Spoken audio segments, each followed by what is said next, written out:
जन्मा येऊन्या देख करा देहाचे सार्थक, वाचे नाम विठ्ठलाचे तेने सार्थक देहाचे, वाचे नाम विठ्ठलाचे तेने सार्थक देहाचे. ऐसा नामाचा महिमा, ऐसा नामाचा महिमा शेषावर्णिता झाली सीमा, वाचे नाम विठ्ठलाचे तेने सार्थक देहाचे. नाम तारक त्रिभुवनी, नाम तारक त्रिभुवनी म्हणे नाम याची जनी, वाचे नाम विठ्ठलाचे तेने सार्थक देहाचे. विठ्ठल विठ्ठल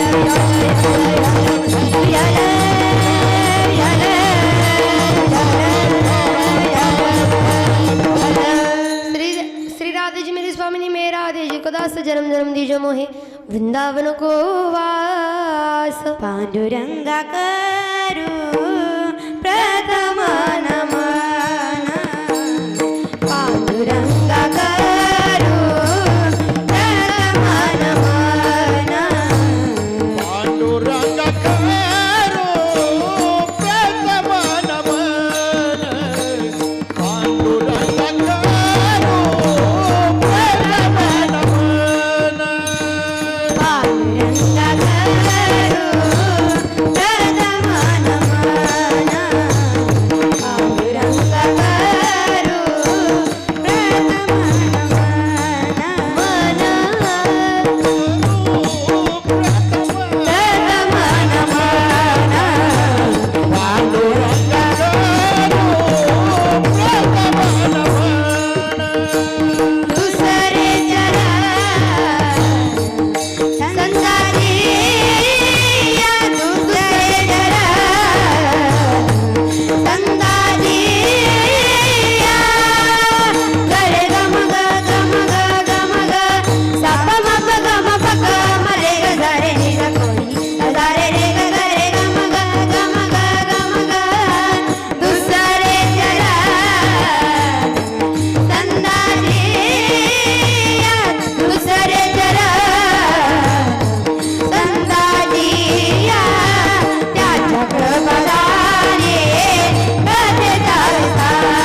पांडुरंगा करू प्रथम नमन, दुसरे चरण संताची या त्यांच्या कृपादाने कथेचा विस्तार.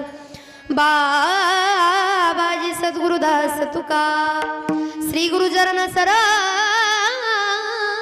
रज, निज मन मुकर सुधारी परमो रघुबल विमल जसु जोदायक फलचारी. बुद्धिहीन तनु जानके सुमिरो पवन कुमार, बल बुद्धि विद्या देहु मोहि हरहु कलेश विकार. ओम नमो ज्ञानेश्वरा, ओम नमो ज्ञानेश्वरा, ओम नमो ज्ञानेश्वरा, ओम नमो ज्ञानेश्वरा,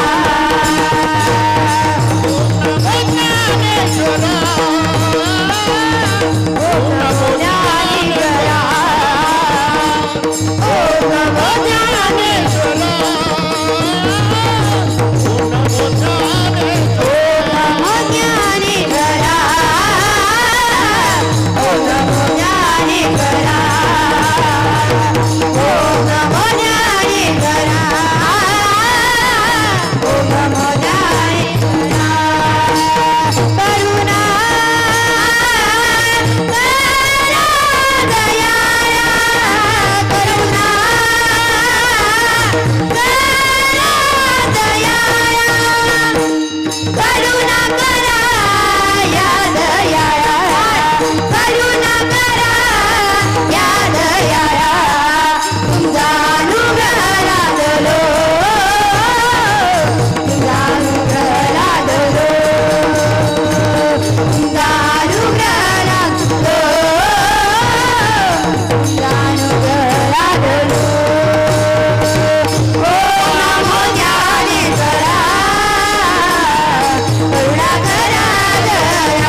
की विठ्ठल विठ्ठल विठ्ठल विठ्ठल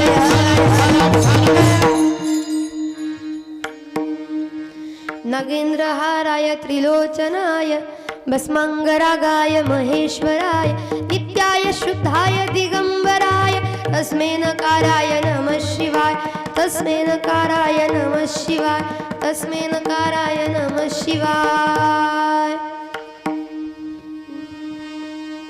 देवराज सेव्यमान पावनाग्रि पंकजं कालयज्ञ सूत्रमिन्दुशेखरं कृपाकरं नारदादि योगी वृंद वंदितं दिगंबरं काशिकापुराधिनाथ कालभैरवं भजे देवराज सेव्यमान पावनाग्रि पंकजं कालयज्ञ सूत्रमिन्दुशेखरं कृपाकरं नारदादि योगी वृंद वंदितं दिगंबरं काशिकापुराधिनाथ कालभैरवं भजे भानुकोटि भास्वरं भवाब्धितारकं परं नीलकण्ठमिसितार्थदायकं त्रिलोचनं काल काल मंबुजाक्षमक्षशूलमक्षरं काशिकापुराधिनाथ कालभैरवं भजे भानुकोटि भास्वरं भवाब्धितारकं परं नीलकण्ठमिसितार्थदायकं त्रिलोचनं काल काल मंबुजाक्षमक्षशूलमक्षरं काशिकापुराधिनाथ कालभैरवं भजे काशिकापुराधिनाथ कालभैरवं भजे काशिकापुराधिनाथ कालभैरवं भजे कालभैरवं भजे कालभैरवं भजे ओम विठ्ठल विठ्ठल विठ्ठल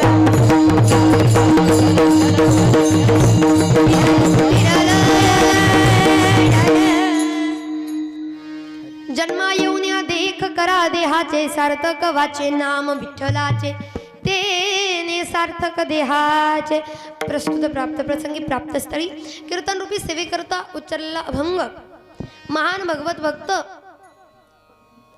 संत नामदेव महाराज यांच्या थोडक्यात पटशिष्य असं म्हणता येईल एवढंच नव्हे तर नामदेव महाराजांच्या सानिध्यामध्ये ज्यांना राहता आलं आणि भगवंताचाही वास ज्यांना लाभला नवे नवे ज्यांच्या कवित्वाचं कौतुक जगाच्या मालकानं करावं जगाच्या मालकानं पंढरीश पांडुरंग परमात्मानं ज्यांच्या सोबत दळण दळण्याकरता बसावं ज्यांच्या गौऱ्या थापण्याकरता जावं ज्यांच्या डोक्यातल्या वास सुद्धा काढण्याकरता जावं अशा असणाऱ्या स्त्री संत जनाबाई यांचा साधा सोपा सरळ असा 4 चरणाचा अभंग मात्र 2 चरणाचा मिळालेला देह आणि या 2 चरणाच्या देहाचं सार्थक कसं करावं हे सांगणारा अभंग विठ्ठल विठ्ठल विठ्ठल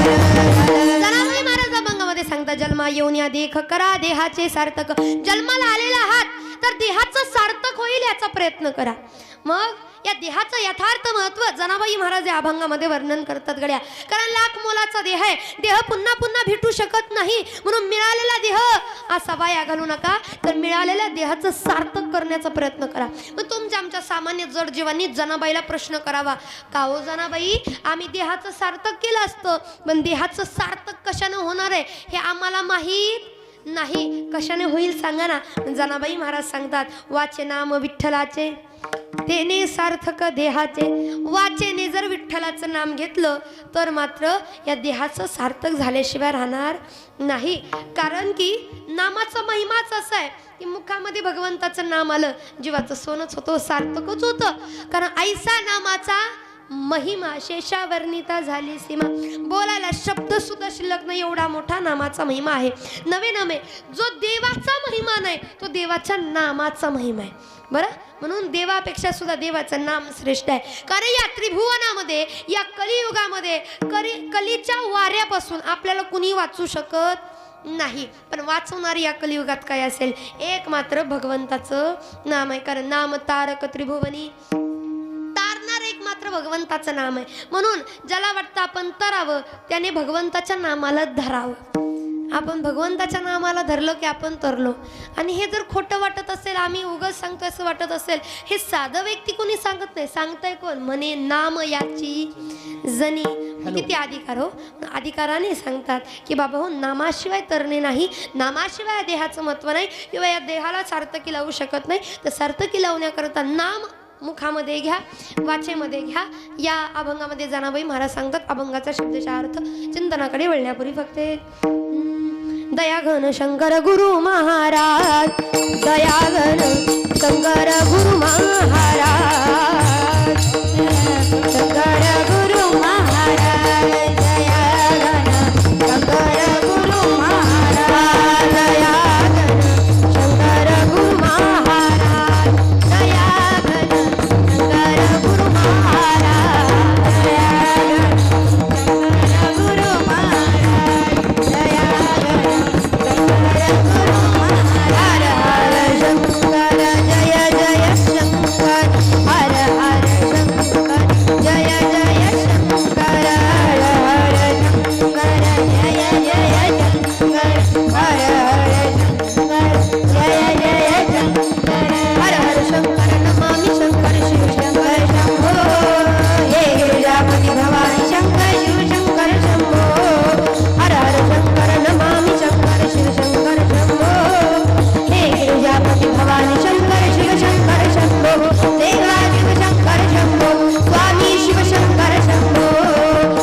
कीर्तनाकडे वळत असताना अल्पसा परिहार देणं गरजेचं.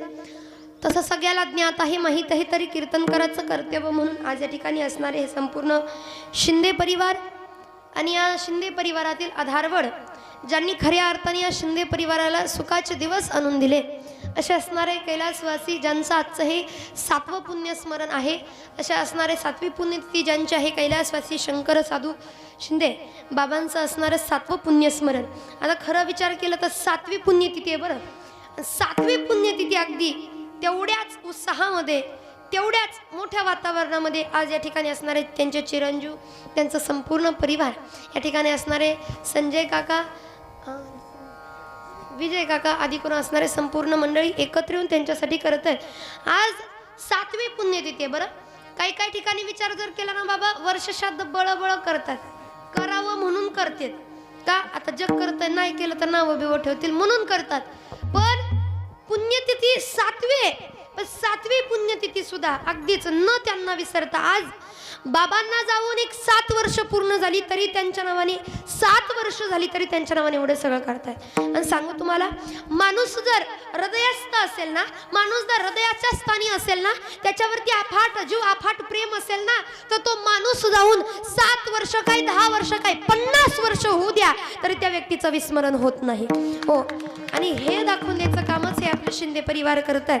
खरं पाहायला गेलं काकांचा अगदी अचानक फोन आला, संजय काकांचा अचानक फोन आला आणि सांगितलं महाराज कीर्तन करावं लागतंय.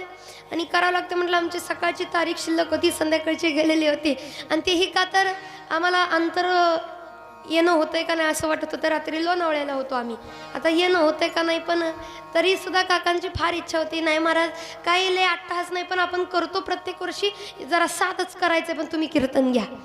ते काय म्हणले, साधच करणार आहे काका, हे साधं आहे, हे साध्या असेल तर भारी किती असेल, मोठं किती भारी असेल याचा विचार सुद्धा करवत नाही बरं.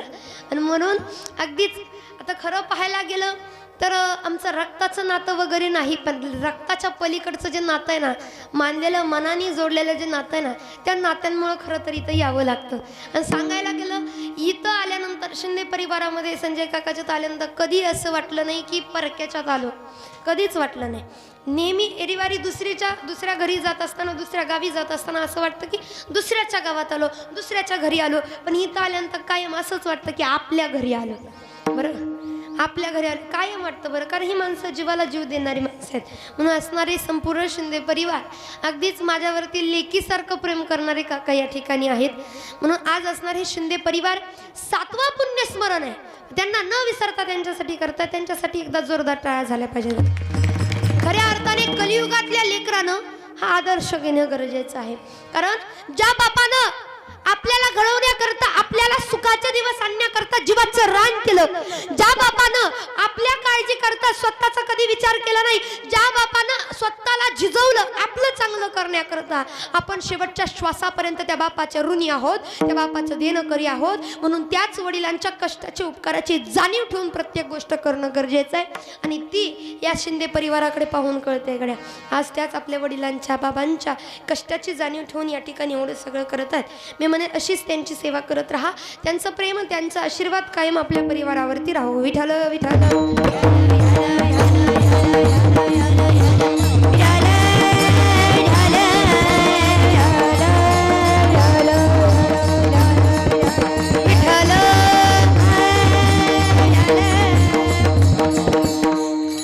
या ठिकाणी सुंदर असं नियोजन आपल्या शिंदे परिवाराने केलेलं आहे. फार अगदी पाहायला गेलं तर आपल्या शिंदे परिवारामुळं आपल्याला पर्वकाळ साधता आला. कारण साधला हा पर्वकाळ, गेला अंतरीचा मळ. कारण पर्वकाळ साधता येतोय. कोणता पर्वकाळ, कोणता पर्वकाळ? आवाज काय आहे, काय आहे? महाशिवरात्र. बरं माहित आहे ना सगळ्याला महाशिवरात्र. आता महाशिवरात्रीचं महात्म्य फार मोठं आहे, पण आपल्याला सांगायला तेवढा वेळ नाही, पण जेवढं वर्णन करता येईल मी तेवढं करेन. आता पहा, महाशिवरात्र आहे. जसं की प्रत्येक महिन्याला एकादशी येते, पण आषाढी वारी कार्तिकी वारी मोठी मानली जाते बरोबर. तसं प्रत्येक महिन्यामध्ये शिवरात्र असते. जरा कॅलेंडर नीट बघत जा. काही लोकांनी कॅलेंडर फक्त दुधाचं आज किती गेलं ना उद्या किती गेलं एवढं मांडायलाच कॅलेंडर केलंय. बाकी काही त्याच्यावर लिहितच नाही, बाकी काही पाहत नाही. जरा कॅलेंडर पाहत जा. प्रत्येक महिन्यामध्ये एक शिवरात्र असते. तिथं लिहिलेलं असतं शिवरात्र, प्रदोष, शिवरात्र वगैरे सगळं लिहिलेलं असतं. ती बारकाईने वाचत जा, त्याचं महात्म्य काही कळून घेत जा. शिवरात्र असते, प्रत्येक महिन्यामध्ये शिवरात्र असते. पण त्या सगळ्या शिवरात्र्यापासून जी मोठी असते ना, जिला महाशिवरात्र म्हटलं जातं, ती या महिन्यामध्ये आलेली आहे. महाशिवरात्र, महाशिवरात्रीचं फार मोठं महात्म्य आहे. कारण महाशिवरात्र ही कुणाची महाशिवरात्र आहे? देवादिदेव महादेवांची, देवादिदेव महादेवांची. आणि महादेव म्हणजे असे स्वतःच्या स्वार्थासाठी जे अमृत पितात ना, त्यांना फक्त देव म्हणतात. स्वतःच्या स्वार्थासाठी जे अमृत पितात त्यांना फक्त देव म्हणतात. पण जगाच्या कल्याणाकरता जे विष प्राशन करतात ना, त्यांना देवादिदेव महादेव म्हणतात. हो, त्या महादेवांचा आज काय आहे? महाशिवरात्र आहे. आज महाशिवरात्र आहे, बरोबर. आणि महाशिवरात्राचं महात्म्य असं आहे, या दिवशी जे कराल ते डबल होतं. जे कराल ते डबल होणार. नामचिंतन केलं डबल, कीर्तन एक केलं, 2 कीर्तन केलेल्याचं पुण्य म्हणजे डबल. हे काय तुम्ही ऐकताय म्हणजे 2 कीर्तन ऐकलेल्याचं पुण्य डबल. एका नाही डबल डबल झालं ना. आज एखादं लग्न केलं तर हाय काय मनात तुमच्या, तसं मनात सुद्धा आणू नका. म्हणजे प्रत्येक गोष्टी काय होतात? डबल डबल आज होतात. नामचिंतनाचं साधन वाढवण्याचं काय आहे? डबल. आणि आज तर का मला सकाळनं पण कीर्तन आहे, संध्याकाळनं पण कीर्तन आहे, मला आता पण पाकिट आहे आणि संध्याकाळनं सुद्धा. तर आता जरा जेवढं दिलं तर तेवढं डबल भेटल मला, म्हणून आता जरा मापात असावं. डबल डबल एक नाही. म्हणून आज जे कराल ते डबल होईल. म्हणून नामचिंतन आज जास्तीत जास्त भर द्यायचं आहे. कारण की आज प्रामुख्याने काय होतं माहिती आहे का? माझ्या वाचनात आलेले मी सांगते, काहींना खरं वाटेल, काहींना खोटं वाटेल, पण माझ्या वाचनात आलेले सांगते. आज महादेव अगदीच पार्वती मातेसोबत तांडव करतात. शिवतांडव आपण म्हणतो. ते तांडव करत असताना, नृत्य करत असताना त्यांचं, आता भूतांचा नाथ कुणाला म्हटलं जातं? महादेवांना. त्यांचा भूतांवरचा ताबा आजच्या दिवशी सुटतो.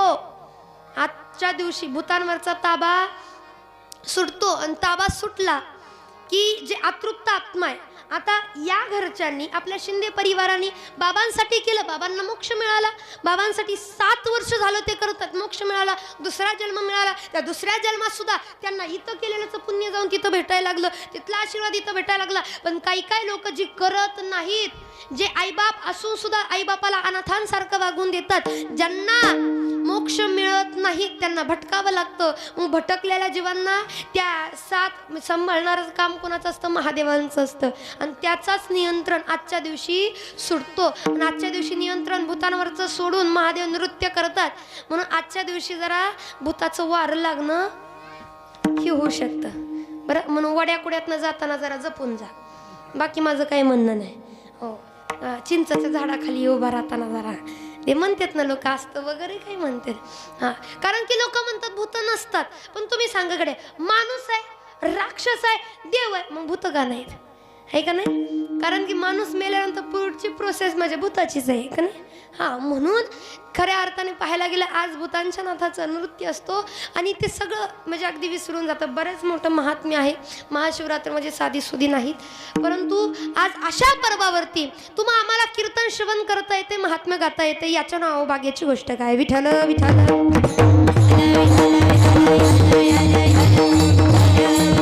आता महाशिवरात्र ही आहे, या ठिकाणी पुण्यस्मरणी आहे. आता सगळ्या गोष्टी साधून अभंगाला घ्यायचं होतं आज, बरं का. माझ्या मनामध्ये अनेक अभंग होते, पण विचार केला हा अभंग घेऊ. पण या अभंगामध्ये वर्णन कुणाचं केलं? विठ्ठलाचं. वर्णन कुणाचं केलं? पांडुरंगाचं केलं. आणि आज काय आहे? महाशिवरात्र आहे. मग तुमच्या बुद्धीला पटणार नाही महाराज, अहो महादेवाचं गुणगान करायचं, तर तुम्ही गुणगान आज कोणाचं करणार आहे? पांडुरंगाचं. करावंच लागेल त्याचं. का? इथं महिला मंडळ बसलेत. महिला मंडळ, तुमच्या समोर तुमच्या सासूचं गुणगान केलेलं तुम्हाला आवडल का नवऱ्याचं गुणगान केलेलं आवडेल? कुणाचं? सासूचं? कुणाचं? कुणाचं? नवऱ्याचं आवडेल का नाही? नवऱ्याचं आवडेल का नाही? कारण आपण अर्धांगिनी त्याचे असतो म्हणून त्याचं गुणगान केलेलं आवडतं. जसं पत्नीला पतीचं केलेलं गुणगान आवडतं तसं महादेवाला पंढरीश पांडुरंग परमात्म्याचं केलेलं गुणगान आवडतं. म्हणून पहिली वारी जर माझ्या पंढरीश पांडुरंग परमात्म्याची कुणी केली असेल तर ती महादेवांनी केलेली आहे. कुणी केली पहिली वारी? कुणी केली? पंढरपूरला जाता का नाही? बोलतच नाही राव तुमच्या इकडची माणसं. पंढरपूरला जाता का नाही? पंढरपूर जवळच आहे आपल्याला, सापटणेकर. पंढरपूरला जात जा, गेल्यानंतर जरा निरीक्षण करून पाच जा. नुसतं जग गेलं म्हणून नाही जायचं, आपल्यालाही त्याचं महात्म्य कळलं पाहिजे. महादेवाचे सुंदर असे मारुतीरायाचं दर्शन केलं, पुढे गेल्यानंतर कोपऱ्यामध्येच आपल्याला महादेवाचं सुद्धा मंदिर पाहायला भेटतं. आपण लक्ष देत नाही. पुढं गेल्यानंतर जगाच्या मालकाचं दर्शन करायला गेलं ना तर जगाच्या मालकानं पहिली वारी महादेवानं चालू केली. महादेव एवढे मोठे भगवंत असून सुद्धा आपल्याकडं आले, वारी करत आले. म्हणून जगाच्या मालकानं पंढरीश पांडुरंग परमात्मानं महादेवांना कुठं धारण केलंय? कुठं? मस्तकावरती. कुठं? मस्तकावरती. म्हणून जरा पाहत जा, देवाचे चित्र वगैरे पाहत जा. सारखं ते मोबाईलचे चित्र पाहण्यापेक्षा देवाचे चित्र पाहत जा, म्हणजे कळलं जरा बारकाईने काय काय असतं. देवाला कुठं धारण केलं? मस्तकावरती. मग आपण जर केलं ना तर पंढरीश पांडुरंग परमात्मा करता किती काय काय करेल. म्हणून आज महाशिवरात्र जरी असली तरी महाशिवरात्र म्हणजे महादेवाचा दिवस, पण महादेवाच्या दिवसाला जर पंढरीश पांडुरंग परमात्माचं गुणगान केलं तर दुपटीने महादेवांना आवडतं. त्यांना आवडण्याकरता आजचा हा अभंग. विठ्ठल विठ्ठल विठ्ठल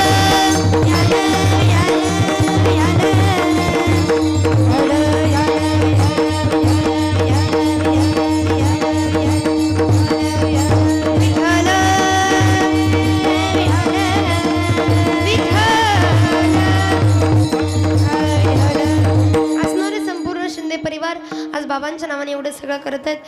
अशीच सेवा करत राहा, मी एवढंच या ठिकाणी म्हणेल. असणारे संपूर्ण परिवार. आणि हां, याच्या अगोदरची 5वी पुण्यतिथी आमच्याकडेच होती, मला आठवत आहे. पण मी थोडीशी लहान होते तेव्हा, बरं म्हणजे आता 2 वर्षांनीच मोठी झाली, बाकी काय नाही. आणि इथं कीर्तन सेवा होती, आठवते. आणि सांगायला गेलं तर अगदीच काकासुद्धा महादेवाची भक्ती फार अगदी अंतकरणाने करतात. आपल्या इथं एक वडवळ आहे ना, वडवळच नाही इकडे जातं ना. काका अगदी न चुकता वडवळला जातात. आणि सांगायला गेलं तुमच्या इथं गावामध्ये कीर्तन होतं ना, तुम्ही काही याच्यातली लोक जर असाल तर माहीत असेल, इथं कीर्तन होतं. कीर्तनाला आलो होतो तेव्हा काका म्हणले महाराज चला. आता आम्ही तसं कुणाच्या घरी जात नाही, तसं कुणालाही भाव देत नाही, आपला फायदा असेल तर असं मनात येऊ देऊ नका बरं. आम्ही येणार नव्हतं पण काका म्हणले महाराज बोरं लय आले ती, म्हणलं चला. मग काय तर हो. आणि आम्ही तसा फायदा केला बरं का, कॅरेट भरून बोरं नेली. म्हणजे खायला जमली नाही ती बरं का, नुसती नेऊन ठेवली. पण आमची आई येईल त्याला सांगायची महाराज कीर्तनाला गेलता, लोक काय काय बक्षीस देतात, ह्यांनी बोरं बक्षीस दिले. काय सांगायचं. पण फार अगदीच इथं आल्यानंतर आम्ही आलो होतो, अगदी बोरांचा ढिगारा लागला होता बरं. पण ते पाहिलं आणि तेवढ्यातच अगदी त्या दिवशी सुद्धा सोमवार होता, अमावस्या होती, अमावस्या. आणि त्या दिवशी जेव्हा आलो होतो ना तेव्हा अगदीच काका वडवळला नागनाथ महाराजांच्या दर्शनाला जातात, भगवंताच्या दर्शनाला जातात. आणि अगदीच ते महादेवाचे सुद्धा भक्त आहेत. आणि आपण पांडुरंग परमात्माची भक्ती करतो म्हणजे महादेव त्याच्यामध्ये आले. कारण हरिहरा भेद नाही करू नये वाद एकच. आणि इथं आल्याबरोबर नुसतं घरातनं पायरी चढून आम्ही वरती चाललो होतो तोपर्यंतच नागोबाचं दर्शन दारामध्येच झालं. हो, त्याच दिवशी अगदी आल्या दिवशी. आणि मग तेव्हाच नागोबांनी दर्शन देऊन सांगितलं हा आमचा आहे तुमच्यावरती प्रेम, तुमचं पण आमची कृपा तुमच्यावरती अशीच राहील, तुमचं प्रेम असंच राहू द्या. आणि तिथं नागोबा निघाल्यानंतर नवल या गोष्टीचं वाटलं, गारव्या लागली, शांत बसला होता, शांत अगदी, काही हालचाल नाही, काही सुद्धा नाही, एवढं शांत जणू की ह्यांनी पाळलाय त्याला. हो, हे मालक आहे त्याच्या असं एकदम शांत. आणि काका सुद्धा मला म्हणायचे ओ नागोबा महाराज घरी आले, तिकडं तोंड करा, तिकडं तोंड करा. काका म्हणलं काकाला पण चांगलं जमतं की नाही. पण खरंच ही भगवंताची कृपा आहे. भगवंत कोणत्या ना कोणत्यामध्ये रूपामध्ये दर्शन देत असतो, पण ते तुम्हाला आम्हाला कळलं पाहिजे. कळलं तर परमार्थ आहे, कळलं तर परमार्थ आहे. देव नाही असं नाही, पण देव जगाच्या कल्याणाकरता देवाला त्याच्या रूपामध्ये येता येत नाही. हो, त्याच्या रूपामध्ये येता येत नाही, कारण देव मूर्ती रूपात आहे. तर आपण एवढं येड्यावणी करतोय मूर्ती रूपात आहे. खरं खरं आलं तर काय देवाला सोडायचंच नाही आपण, हो. कारण की पहा मूर्ती रूपात आहे तरी सुद्धा देवाचे एवढे हाल हाल केले. मंदिरं एवढी चांगली बांधलेली असतात पण चांगली राहतात का? इकडं नाही बोलत मी, इकडं मला सांगायचंय देवाला जाणार चिमटीनं पेढा घेणार. माईक देवानी सांगितलं का पेढा दाखव म्हणून? नाही, पण चिमटीनं पेढा घेणार आणि जी मूर्ती दिसल तिच्या त्या मूर्तीच्या तोंडामध्ये कोंबू कोंबू कोंबू कोंबू आणि देव देव आणि देव भेटला पाहिजे. कसं होणार हो? हो, फार अवघड आहे. म्हणून हेही गोष्टी आपल्याला कळल्या पाहिजे. देव नाही असं नाही, मूर्ती स्वरूपात आहे. देव दिसायला, देव ना रूप धारण करून तुम्हाला आम्हाला दर्शन देण्याकरता येतो की फक्त तू पुढं चालत राहा, मी तुझ्या पाठीशी आहे दाखवण्याकरता.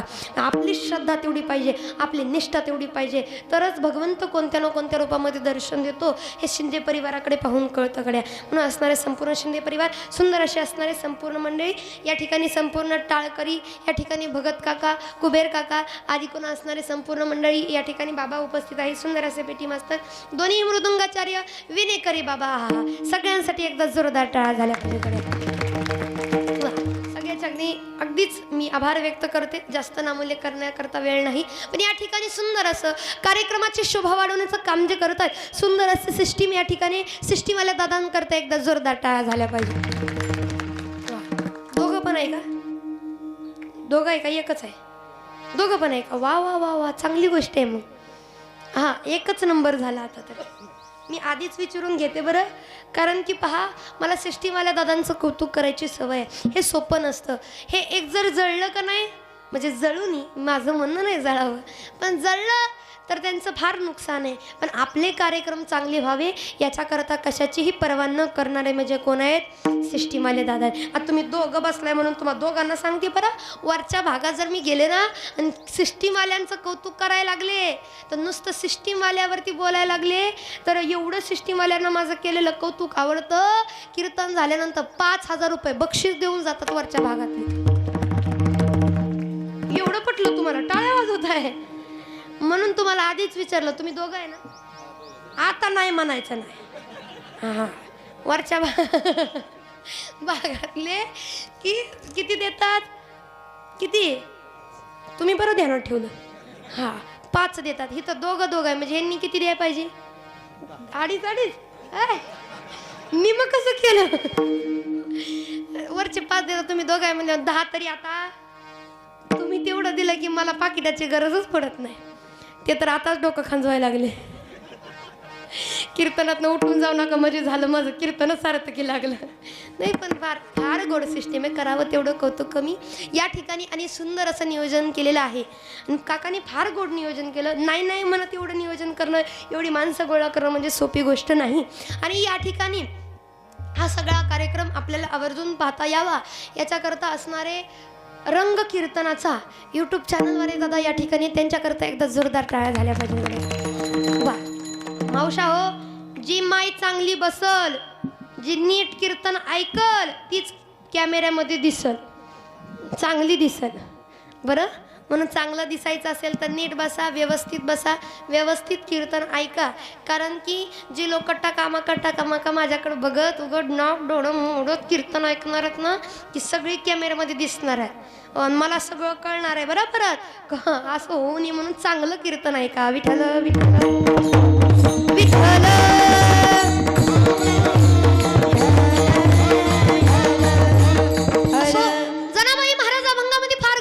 जन्मा येऊन या देख करा देहाचे सार्थक. जन्माला आलेला आहात तर या देहाचं सार्थक करण्याचा प्रयत्न करा. का? कारण हा लाख मोलाचा देह आहे, पुन्हा पुन्हा भेटणारा देह नाही. कारण एक योनी कोटी कोटी फिरा मग लागी वारा. मनुष्याच्या अनेक अट्टहासाने, अनेक सायासाने हा देह आपल्याला मिळत असतो. सहजासहजी भेटत नाही देह, अनेक अट्टहास करावा लागतो. आणि जरी भेटलाच ना तर कसा भेटतो हा देह? नाशिवंत मळमूत्राचा बांधा देह नाशिवंत मळमूत्राचा बांधा. वरी चर्म घातले रे कृमी कीटकांचा सांधा. वरी चर्म घातले रे कृमी कीटकांचा सांधा. रव रव दुर्गंधी रे अमंगळ तिचा वाता. रव रव दुर्गंधी रे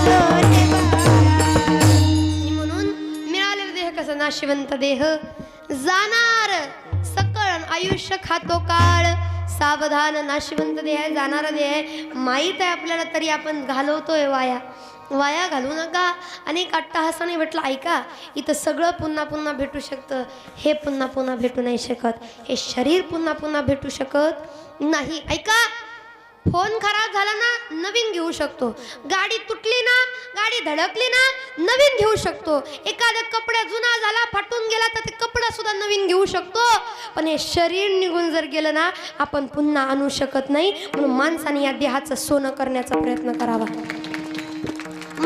माझं एकच सांगणं आहे तुम्हाला पटलं ना जोरदार टाळ्या वाजवायच्या मग एक इकडं वाजवत आहे एक इकडं वाजवत आहे असं काही कर नका जरा व्यवस्थित सगळ्यांनी पटलं की जोरदार टाळ्या वाजवायच्या चांगल्या ज्याच्या टाळ्याचा आवाज येईल त्याला कीर्तन सुटल्यानंतर 100 रुपये माझ्या पाकिटातलं बक्षीस उग खरं खरं मनात आण नका खरं म्हणल्या मला टायर ऐकून जावं लागल हो नाही कधी कधी असं होतं बाबा सगळं म्हणते उगच म्हणायचं ध्यानात राहतं ध्यानातनं निघून जातं ते कीर्तन सुटलं तरी माणसं गाडीपाशी महाराज मगाच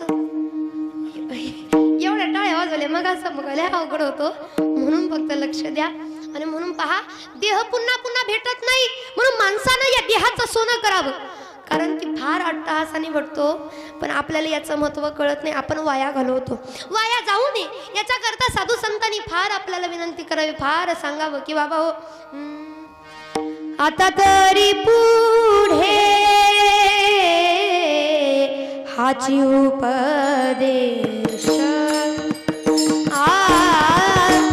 आता तरी पुढे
उपदेश नका करू नाश आयुष्याचा नाश करू नका कारण पुन्हा पुन्हा भेटायचं नाही का कुणाला असं वाटतंय की महाराज नाही हो आमच्याकडे सगळं आहे आम्ही पुन्हा येऊ शकतो असं कुणाला वाटतंय का कुणाला असं म्हणावं वाटतंय मी पुन्हा येईन हाय का कोण असं ज्याला वाटतंय आपण पुन्हा याच मनुष्य जन्मामध्ये येईल हाय का कोणी सापटणेकर ऐका कोणी नाही ना कारण पुन्हा पुन्हा भेटत नाही. जरी भेटलं ना तर बाकीच्या जन्मामध्ये जावं लागतं, मनुष्य जन्मामध्ये नाही. म्हणून मनुष्य जन्माचं महत्त्व समजून घ्या आणि देहाचं सार्थक करा. नाही सार्थक केलं तर काही खरं नाही. पण तुम्ही आम्ही मात्र सार्थक सोडून काय करतोय? आयुष्य वाया घालवतो. वाया इथं बसणारे वायाच घालवतोय आयुष्य. आयुष्यात येऊन जर काही केलं नसेल, भगवंताचं भजन केलं नसेल, नाव राहावं असं काही केलं नसेल, तर आपला मिळालेला जन्म वाया गेला. म्हणून आठवा जरा काय केलं. इथं बसणारी लोक आठवा जरा काय काय केलं एवढ्या वर्षात. इथं बसणारी काही 75 वर्षाचे आहेत, कोण 50 वर्षाचं आहे, कोण 25 वर्षाचं आहे, कोण 18 वर्षाचं आहे, कोण 21 वर्षाचं आहे, कोण 22 वर्षाचं आहे, कोण 15 वर्षाचं आहे, कोण 12 वर्षाचं आहे, कोण 11 वर्षाचं आहे. सगळे असे आहेत. बरं मी काय कुणाच्या तोंडावरनं कुणाचं वय सांगणार. आता तोंडावरनं वय कळत पण नाही, आधी कळत होतं. आता एवढ्या क्रिमान टुपा निघाल्यात की वय ओळखू येत नाही. आणि त्याच्यामुळे वयाचं गणित तुमची तुम्ही लावून घ्या. बरं आता आपलं वय काय असेल ते स्वतःला विचार करा जरा. मी 50 वर्षाचं झालो, पण काय केलं 50 वर्षात? 25 वर्षात काय केलं? अहो काय केलं नसेल तर जरा सुधरा. आता नाही सुधारला तर भविष्यात आपलं काही खरं सापटणेकर ऐकताय का? भविष्यात आपलं काही खरं नाही गड्या. ही संधी दिले 2025 म्हणजे भगवंतांनी दिलेली संधी आहे. माणसांना मिळाल्या संधीचं सोनं करायचं असतं. पावला दे काकटाळी न्याय, पावला दे काकटाळी न्याय, पावला दे काकटाळी न्याय, पावला दे काकटाळी न्याय, पावला दे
आयुष्य वाया घालवतो आपण. काय केलं 25 वर्ष सांगू तुम्हाला.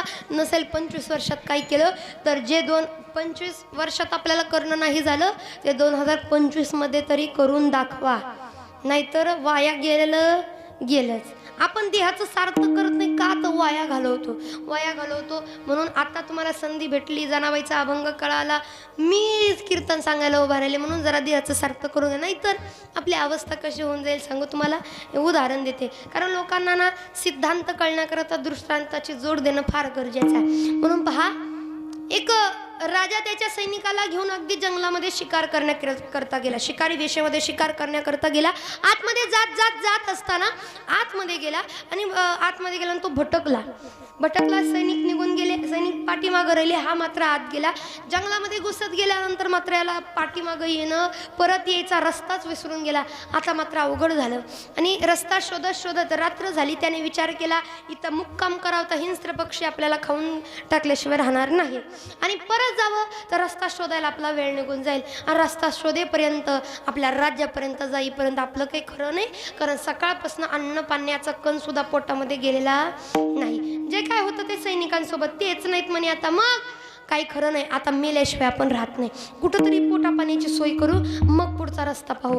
कुठेतरी पोटापाण्याची सोय करावी म्हणून अजून जंगलामध्ये आतमध्ये गेले. आतमध्ये गेल्यानंतर एक जंगलामध्ये एकटंच घर दिसलं. एकटंच घर.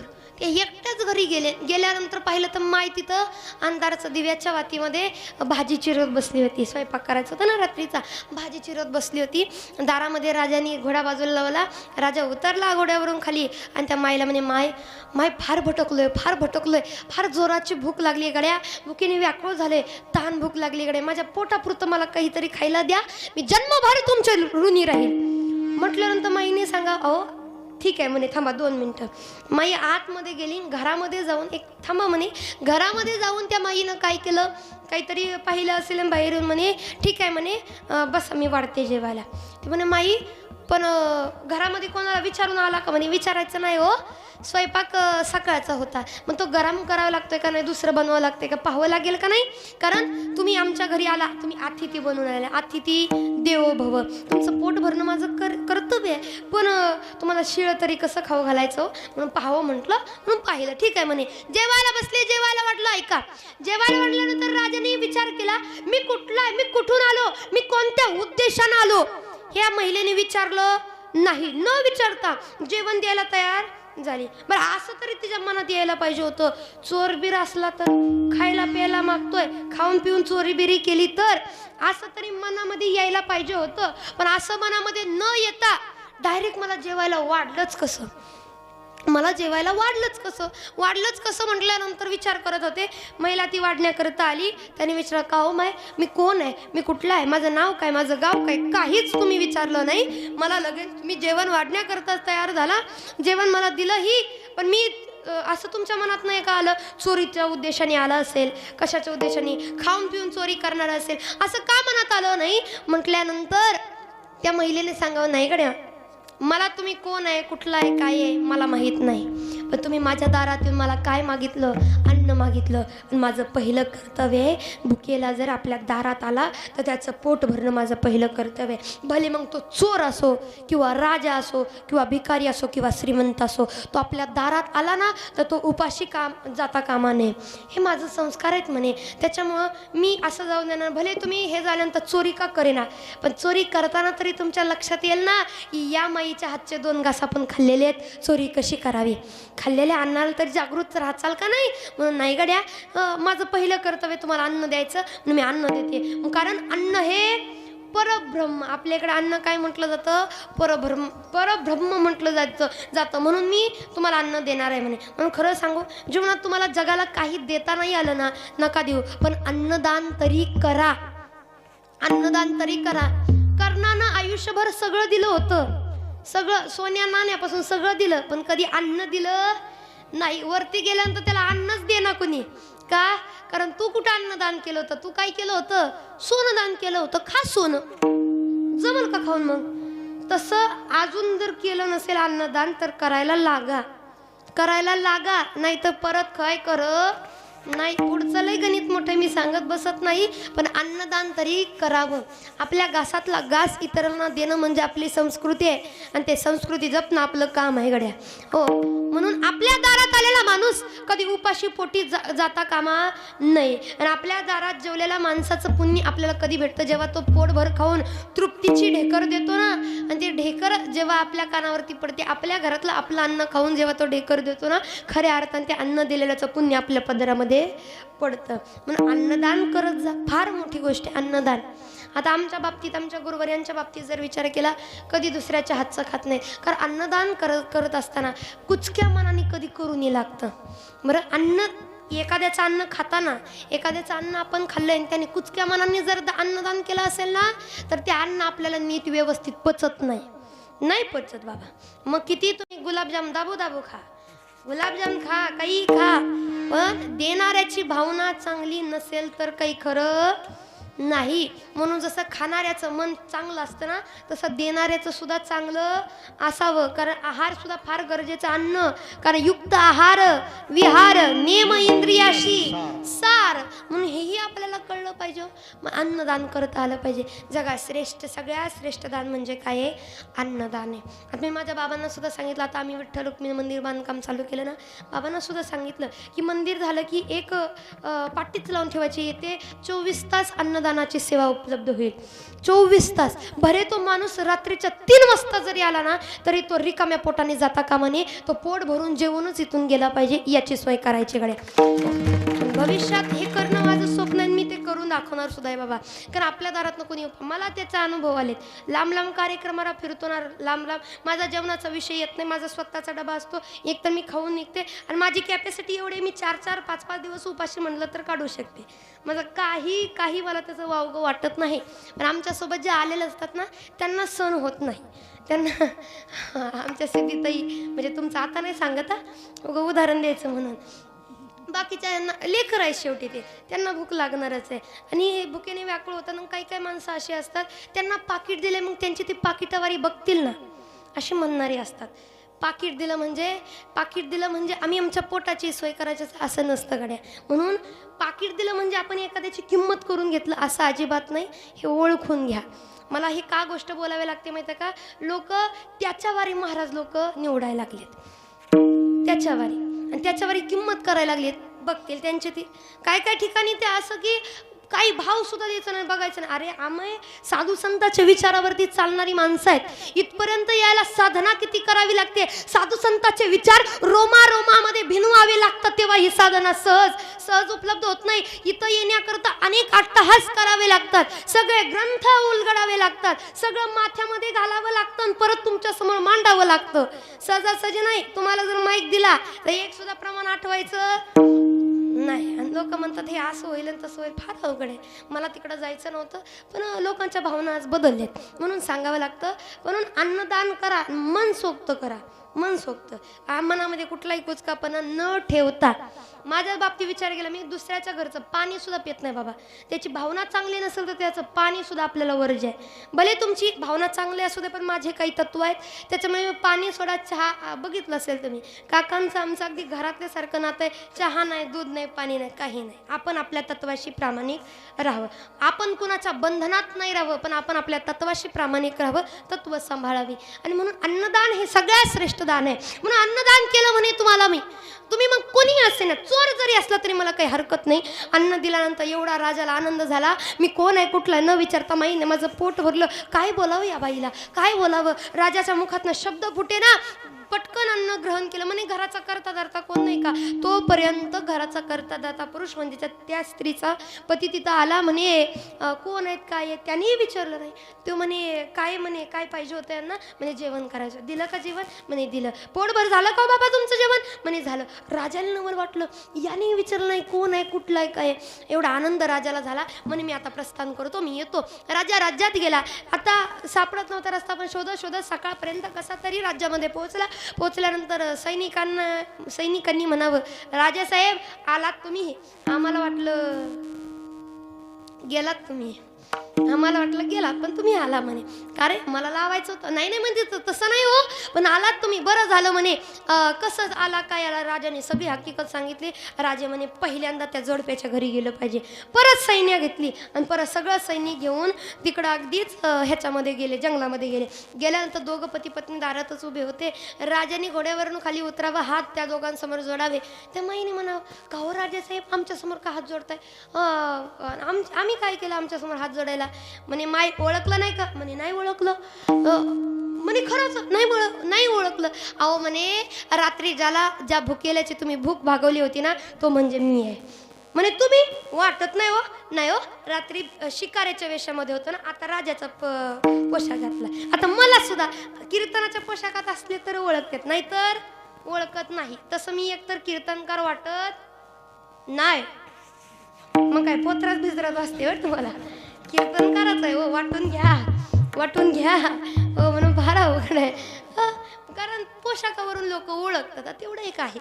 आणि मग म्हणे राजा आता रात्री आला होता तुम्ही, हो म्हणे आलो होतो. बरं म्हणे राजेसाहेब पुन्हा काम काही काढलं. म्हणे माय तुम्ही रात्री मी एवढा भुकेने व्याकुळ झालो होतो, तुम्ही माझी भूक भागवली. अहो तुमचे एवढे मोठे ऋण आहेत, मी कसं फेडावं हा प्रश्न आहे. नाही ऋण फेडू शकत गड्या माय, नाही ऋण फेडू शकत. पण एक तुमच्या ऋणाप्रती मला जाणीव आहे, याच्याकरता मला तुम्हाला काहीतरी द्यायचंय. काय द्यायचंय? द्यायचंय म्हणे. काय द्यायचंय म्हणे? नाही मला द्यायचंय. मग एकच गड्या, त्याचा तुम्ही आनंदाने स्वीकार करणार का? म्हणे ठीक आहे, एवढं तुम्ही देता येतं. मग राजाने दिलं. काय दिलं तर त्या जंगलाच्या पाठीमागं असणारी त्याची मोठी लट बाग, अख्खीच्या अख्खी बाग देऊन टाकली. अख्खीच्या अख्खी बाग देऊन टाकली. जशी तुमची अख्खीच्या अख्खी ही कशाची बाग आहे?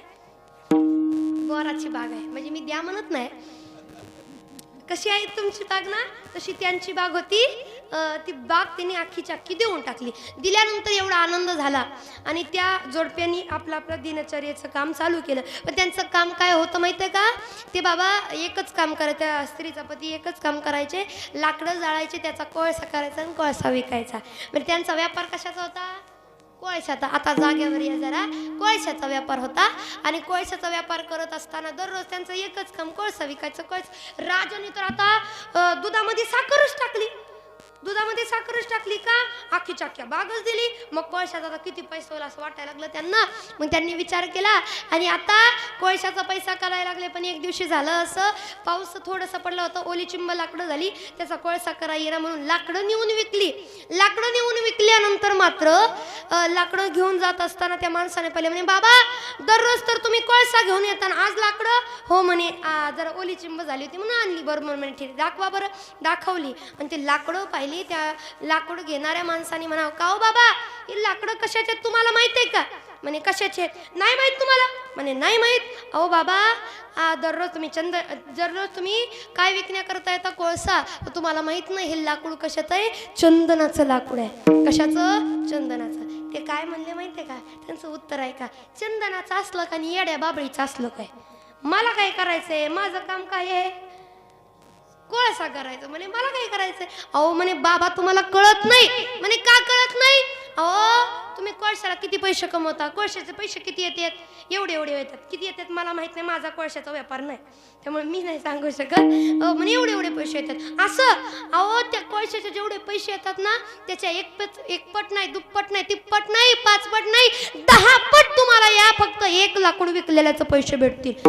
म्हणे खरं? अहो खरंच तर एवढी माहिती याची. अहो हे चंदनाचं लाकूड आहे, साधं सुद्धा आहे का? चंदनाचं लाकूड आहे, एवढे पैसे येतात असं म्हणलं खरं वाटते ना. लगेच माणसाने काढले, बाबांच्या हातात टेकवले. खरं वाटलं बाबाला, पण आता डोक्यावरती हाणून घेतलं का? कारण अर्धी बाग कोळशावारी गेली कोळशावारी गेली. आता त्यांनी विचार केला रा कोळशावारी अर्धी बाग घालवली, किती पैसे आला असता आतापर्यंत. पण परत त्यांनी विचार केला कोळशावारी अर्धी गेली, अर्धी अजून शिल्लक आहे. अर्ध्या बागेचा जरी कोळसा झाला असला तर आता राहिलेल्या अर्ध्या बागेचं चंदनच करायचं विचार केला. आणि आता चंदन मात्र विकायला लागले. आणि झालं असं, बघता बघता साधं घर होतं, आता राजवाडा तयार केला. राजापेक्षा मोठा घर बांधून घेतलं आणि बायकोला सांगितलं आता पैशाची कमी नाही, मग कमी पडायचं काही नाही, तुला काय काय करायचं ते मला सांग, सगळं मी तुला आणून देतो.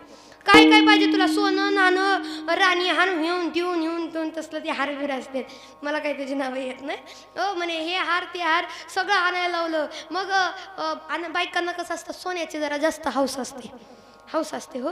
कारण सोनं करताना बायका काय विचार करतात माहिती का? एवढं करू तेवढं करू का? जाताना काही नाही आलं तर कुडकी तरी येईल म्हणून इथं करतात बघा. कुडकीच म्हणतात ना? काय म्हणतात तुमच्याकडे? हाय ना आजीबाई? कुडकीच म्हणतात ना? हां कुडकी. परत वरती झाली ते बुगडी असते का नाही? हो. अहो कानाला बोळ पाडून त्याला ते सोनं घालून जागा सुद्धा शिल्लक ठेवत नाही आपण, एवढ्या सोन्याची हौस का? कारण मेल्यानंतर काही नाही आलं तर कुडकी तरी आपल्यासोबत येईल. सापटण्याच्या बाया खरं सांगायचं गड्या, येते का कुडकी? येते का? नाही येत. मग कशाला करताय? नाही येत कारण ती इथंच राहणार आहे. पण तरी सुद्धा हौस असते गड्या, सोन्याची नाण्याचे काय असते, हौस असते. मग म्हणे तुला काय करायचं सांग, लगेच करतो. काय सोनं पाहिजे? म्हणे काय नको मला. अगं कर काहीतरी. नाही माझ्या लाडक्या बहिणीचं पैसे आहेत माझ्याकडं, माझे मी करते म्हणे. करते. नवरा म्हणे अगं ते दिवाळीतच संपलं. बस झालं, त्याचाच बाजार होता, विसरली वाटतं तू. आता काही त्याचं नाही, तुला करतो चांगलं. बायकोला सोन्या नाण्याने मडवलं. हो हो, हातामध्ये 10ही बोटामध्ये त्याने 10 अंगठ्या करून घेतल्या. एक बोट काही शिल्लक ठेवलं नाही. एवढं सोनं नाणं एवढं सगळं का केलं? कारण अर्ध्या बागेचा जरी त्याचा कोळसा झाला असला तर अर्ध्या बागेचा त्याने काय केलं? काय केलं? सोनं चंदन केलं. व बघा कसं सोन्यावरच लक्ष आहे. चंदन केलं, चंदन. म्हणून तसं आता आयुष्य इथपर्यंत आला, पण जे आयुष्य वाया घालवलं त्या आयुष्याचं काय झालं? काय झालं? सापटणेकर लक्ष आहे का? लक्षात येतंय का? लक्षात येतंय का? हे गेलेलं आयुष्य, वाया घालवलेल्या आयुष्याचं काय झालं? कोळसा. मावशी तर म्हणती माती झाली. हा, माती झाली. कोळसा झाला म्हणजे माती झाली. हो बरोबर. म्हणून गीत जे आयुष्य वाया घालवलं त्या आयुष्याची, या गेलेल्या आयुष्याची काय झाली?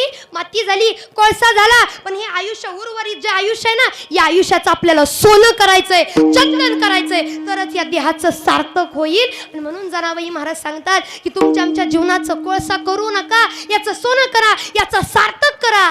तेच महाराज जनाबाई महाराज अभंगामध्ये सांगतात.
सार्थक. मग देहाचं सार्थक करण्याकरता काय करा? वाचे नाम विठ्ठलाचे. मग या वाचेने विठ्ठलाचं नाव नाही घेतलं, भजन नाही केलं तर मात्र फार अवघड होईल. कारण या मुखामध्ये जर भगवंताचं भजन नसेल तर नामाविन मुख सर्पाचे ते बीळ, जीवा नवे काळ सर्प आहे. नाहीच भजन केलं, नाहीच काय म्हणलं तर किती अवघड होईल. आणि यांनी जर भजन नाही केलं तर पुढल्या जन्मामध्ये मुका झालो वाचा. अहो, दिलेली वाच्याचा सदुपयोग करता आला नाही. अनंत वाचाळ बरळ ती बरळ त्या कैसा गोपाळ. नको ती बरोबर या मुखानं केली ना, वाच्यामध्ये भगवंताचं भजन नाही केलं तर काय या वाचेचं सिद्धी राहायची हो. म्हणून हे कळलं पाहिजे आपल्याला. याच्याकरता म्हणतात वाचेने विठ्ठलाचं भजन करा. कारण की विठ्ठलाचं भजन का सांगतो तुम्हासी भजारे विठ्ठला नाही तरी गेला जन्म वाया जाईल. कारण भगवंताचं नाम असे तरणे तरती ह्या भरवसा नामधारकाचा ठसा. आणि माझ्या विठ्ठलाच्या हरीच्या नामामध्ये एवढं सामर्थ्य आहे. नाथ बाबा एकनाथी भागवतामध्ये सांगतात किती सामर्थ्य. जे हरिनामाचे उमाळे ते निषिद्ध तात्काळ जळे. निषिद्ध म्हणजे पाप. हरीचं नाव घेतलं की पाप जाग्यावरती जळून जात. म्हणून याच्याकरता ते जाण्याकरता आपण त्याच्या नामाला वाचेमध्ये धरलं पाहिजे. बरं, भगवंताचं नाम का घ्यावं? हरीचंच का घ्यावं? एवढी देव असताना, 33 कोटी देव असताना हरीच का घ्यावं? कारण या जीवामध्ये हरीच आहे. कसा? एका तत्वाने राहिलेल्या ज्ञानोबर आहे. हरिपाठामध्ये सांगतात एक तत्वी कळा दावी हरी, एक तत्वी कळा दावी हरी, एक तत्वी कळा दावी हरी, सात पाच तीन तर जगाचा मेळा.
वाचन कोण आहे?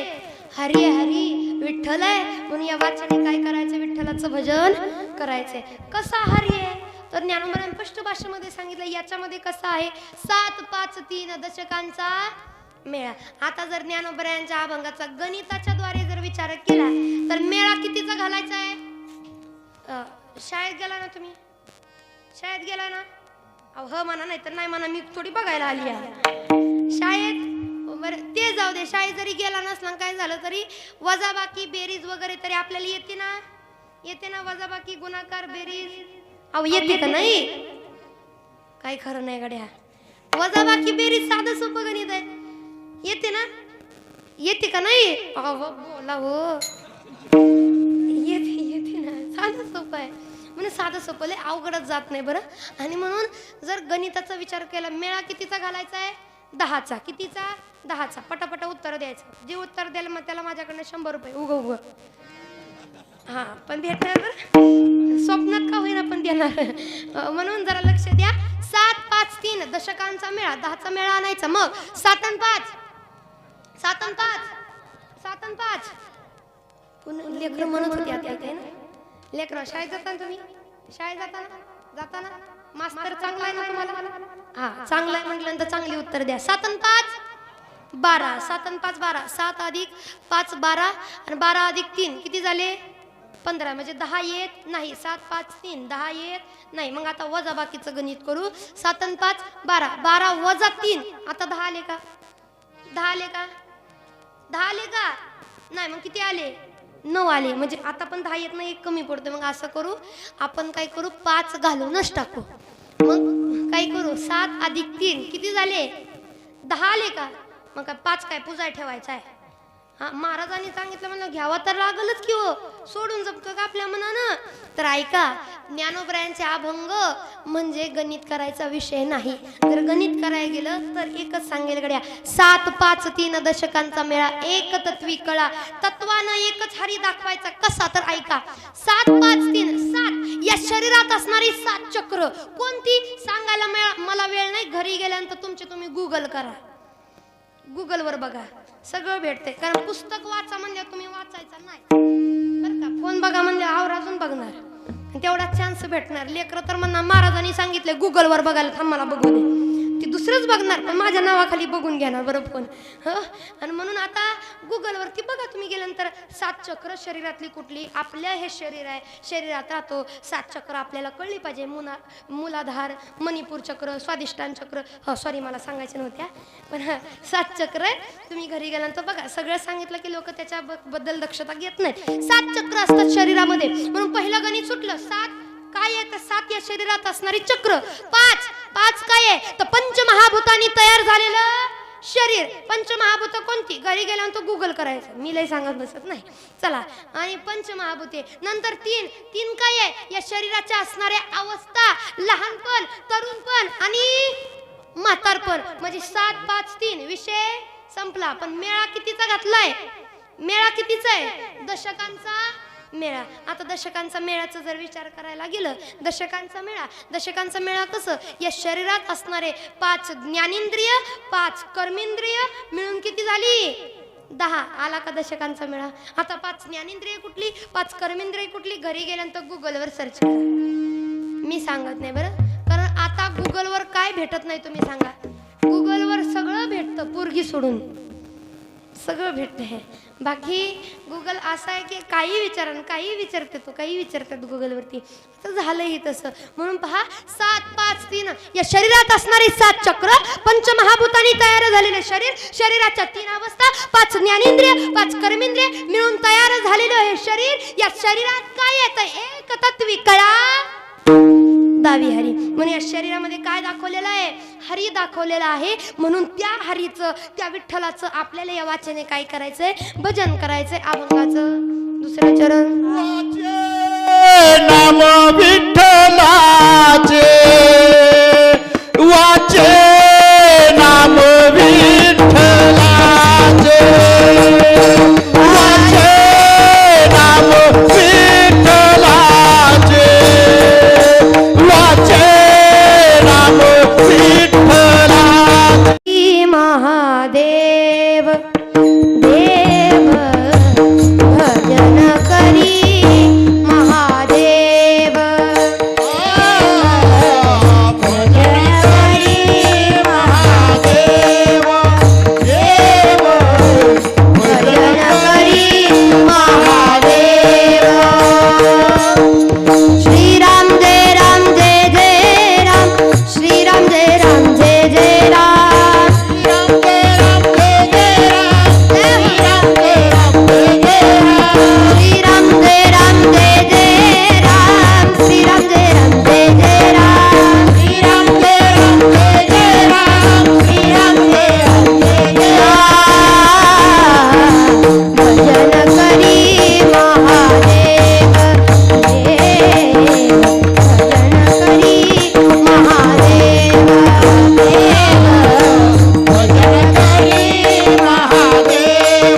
पांडुरंगाला आवडतंय का नाही. मग हे कीर्तन कोणाचं चालू आहे, हरी कीर्तन चालू आहे का नाही. कारण कीर्तनाचं अंग कीर्तनचं अंग होय अंग हरिरूप. जेथे कीर्तनाची जागा तेथे पांडुरंग, म्हणजे कीर्तनात पांडुरंग उभा आहे. आपल्या कीर्तनात जर पांडुरंग उभा असेल ना तर त्याला महादेवाचं भजन आवडावं. याच्याकरता सर्वांनी गोड असं महादेवाचं भजन करायचंय. घ्या हात वरती, घ्या हात वरती, गोड असं भजन करू, गोड असं भजन. वा वा वा वा, घ्या हात वरती, वा घ्या असं. मागचे तिकडं बसलेले हो, खरं सांगते कडे, जी लोक आनंदानं प्रेमानं टाळे वाजवतील, भजन करतील, त्याला माझ्याकडनं एक एक बोर खायला. आता तेवढंच देऊ शकते, बाकी नाही देणार मी. हो, म्हणून सगळ्यांनी घ्यात वर सुंदर असं वा. नमः शिवाय मल्लिकार्जुन शिवाय मल्लिकार्जुन शिवाय हर हर भोले नमः शिवाय व्यंकटेश्वराय शिव व्यंकटेश्वराय हर हर भोले नमः शिवाय शंकर शिवाय भीमा शंकर शिवाय हर हर भोले नमः शिवाय रामेश्वराय शिव रामेश्वराय हर हर भोले नमः शिवाय नागनाथ शिवाय नागनाथ शिवाय हर हर भोले नमः शिवाय शंकर शिवाय गौरी शंकर शिवाय हर हर भोले नमः शिवाय नमः शिवाय नमः शिवाय हर हर बोले नमः शिवाय नमः शिवाय नमः शिवाय हर हर बोले नमः शिवाय नमः शिवाय नमः शिवाय हर हर बोले नमः शिवाय भोले नमः शिवाय शंभो शिव शंकर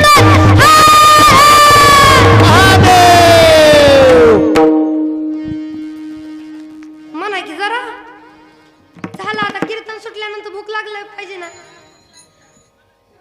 आता ग बया माय म्हणते अजून भूक लागली नाही म्हणा अजून. जेवण आली हा जेवण आले म्हणून भूक लागली नाही.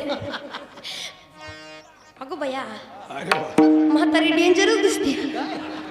नाही हो, पण एवढी डेअरिंग बोलायचे म्हणल्यानंतर आजीबाई खरं सांगते, एवढं बोलताय ना जाताना डिकीट टाकूनच तिथून अशी बोलणारी पाहिजे तो. पण भजन अंतकरणापासून जरा जयघोष मोठ्यानं करा. आज शिवरात्र आहे का नाही, डबल पुण्य झालं पाहिजे का नाही. जरा जोरदार खणखणी दणदणी. तुम्ही नाही जर म्हणलं ना तुम्हाला तुमच्या बायकोची शपथ. मग काय खरं नाही, जरा जोरदार.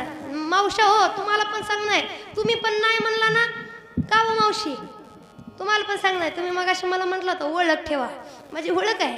म्हणून माझं सांगणं आहे की तुम्ही जर भजन नाही केलं, तुम्ही जयघोष नाही केला तर तुम्हाला तुमच्या शेजारणीची शपथ. ज्याला वाटतं आपली बायको मरुनी, ज्याला वाटतं आपली शेजारी मरुनी, त्यांनी काय करायचं, जयघोष करायचा. नाही केला उचक्यात देऊ देऊ मोरला आता सांगते. म्हणून जोरदार जरा शंभो शिव शंकर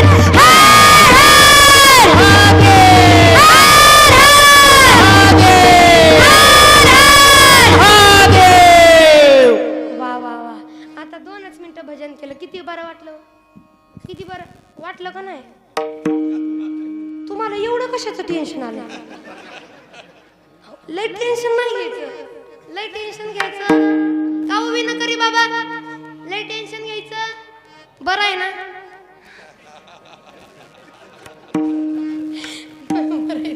पण जयघोष अंतकरणापासून बरं 2च मिनिटं भजन केलं, समाधान वाटलं. आयुष्यभर जेवढं तुम्ही पाप केलं असेल ना एका क्षणात या भजनामध्ये नाहीसं होतं. म्हणून भजन केलं पाहिजे, नामचिंतन केलं पाहिजे गड्या. म्हणून अंतकरणापासून, कारण या कलियुगामध्ये तारणारं काय आहे, फक्त आणि फक्त भगवंताचं नाम आहे. अभंगाचं शेवटचं चरण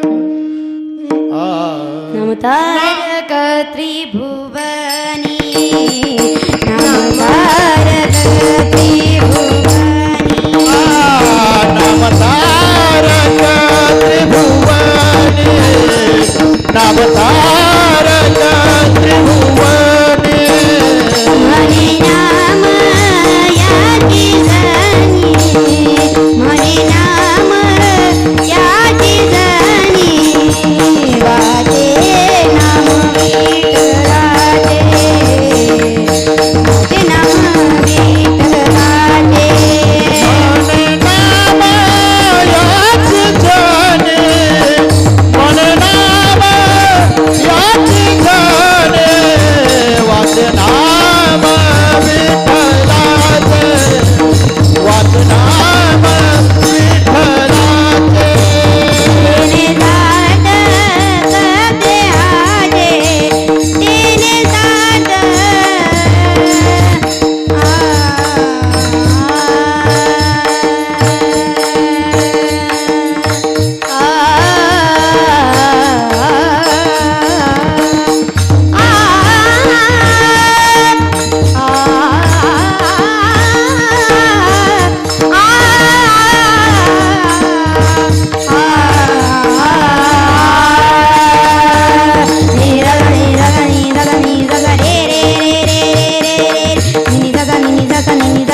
नाम तारक त्रिभुवनी नाम तारक त्रिभुवनी नाम तारक त्रिभुवनी नाम तारक त्रिभुवनी नाम तारक त्रिभुवनी नाम तारक त्रिभुवनी नाम तारक त्रिभुवनी नाम तारक नाम तारक त्रिभुवनी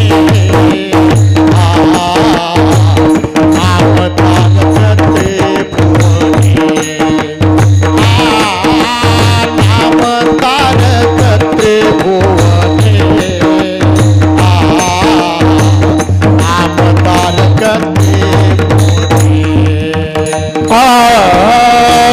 नाम तारक त्रिभुवनी नाम तारक त्रिभुवनी नाम तारक त्रिभुवनी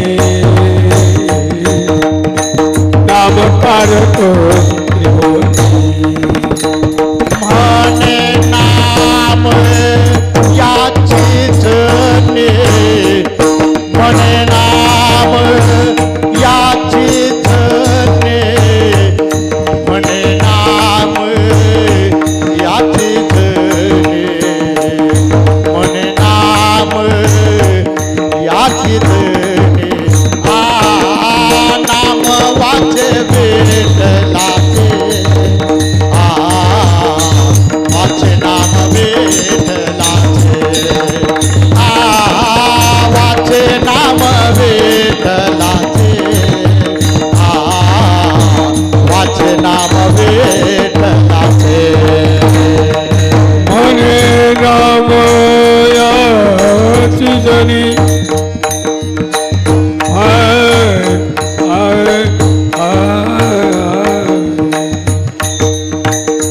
म्हणे नाम याची जनी